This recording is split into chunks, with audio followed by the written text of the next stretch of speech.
الحمد للہ رب العالمین والصلاة والسلام علی سید الانبیاء والمرسلین اما بعد فاعوذ باللہ من الشیطان الرجیم بسم اللہ الرحمن الرحیم۔ محرم الحرام کا مہینہ جاری ہے اور آج ہم اس حوالے سے انشاءاللہ سنیں گے، اور یہی وہ مہینہ ہے کہ جس میں خاندان رسول علیہ الصلاۃ والسلام کو شہید کیا گیا، اور اس میں جو اہل تشیع ہیں ان کے یہاں اس مہینے میں مختلف بدعات مذمومہ، بدعات قبیحہ رائج ہیں۔ ان میں سے ایک بدعت ماتم، کہ ماتم بھی ان کے یہاں رائج ہے۔ تو آج انشاءاللہ قرآن پاک سے سنیں گے کہ قرآن پاک ہمیں کیا درس دیتا ہے اور قرآن پاک ہمیں کیا تعلیم ارشاد فرماتا ہے اس مسئلے میں، کیونکہ روافظ یعنی اہل تشیع کی دیکھا دیکھ یہ بدعت کچھ سنی یعنی کچھ کم فہم اور کچھ کم علم سنی ہے، ان میں بھی آج آہستہ آہستہ آ گئی۔ اگرچہ وہ لوگ چڑیوں کا ماتم تو نہیں کرتے، لیکن کم از کم ہاتھوں کا ماتم یا لوہے مرثیوں وغیرہ کا معاملہ ضرور ہے۔ قرآن پاک دوسرا سپارہ، اور دوسرے سپارے میں سورت ہے سورہ بقرہ۔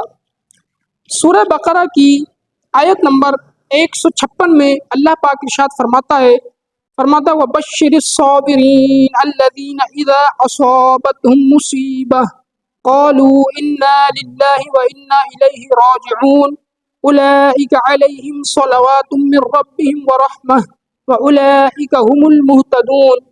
ترجمہ، اللہ پاک فرماتا ہے کہ صبر کرنے والوں کو خوشخبری دیجیے کہ جب ان پر کوئی مصیبت پہنچے، وہ کہتے ہیں کہ ہم اللہ کے لیے اور ہمیں اللہ کی طرف پھرنا ہے۔ یہی وہ لوگ ہیں کہ جن پر ان کے رب کی طرف سے درود ہے اور ان کے رب کی طرف سے رحمت ہے، اور یہی وہ لوگ ہیں کہ جو ہدایت یافتہ ہیں، ہدایت والے ہیں۔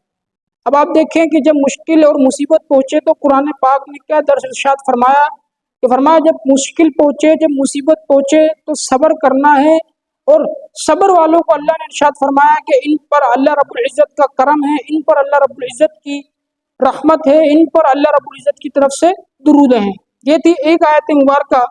اسی طریقے سے قرآن پاک میں اسی دوسرا سپارہ سورہ بقرہ، اس کی آیت نمبر اللہ رب العزت ارشاد فرماتا ہے لا تلقوا بأیدیکم الی التہلکہ۔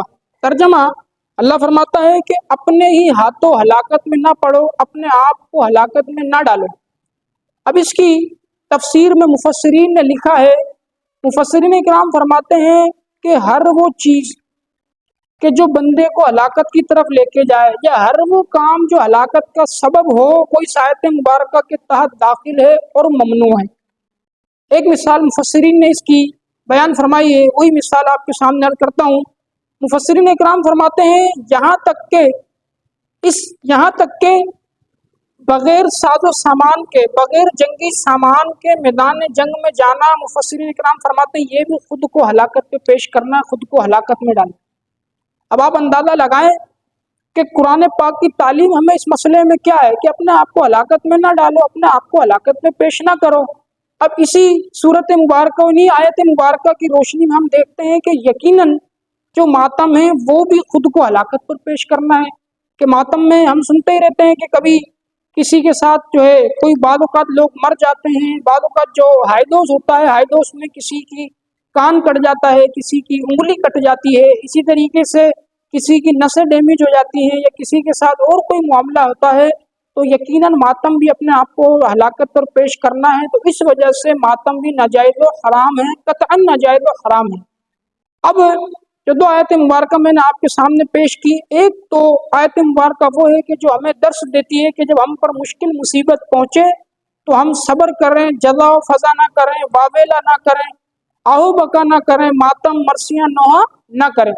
اور دوسری آیت مبارکہ بھی میں نے آپ کے سامنے پیش کری۔ ان آیت مبارکہ کی روشنی میں یہ بات بالکل واضح ہو گئی کہ ماتم کرنا شیطانی کام ہے، شیطانی عمل ہے، اسلامی عمل کسی صورت ماتم نہیں ہے۔ اللہ رب العزت ہمیں اس سے محفوظ فرمائے۔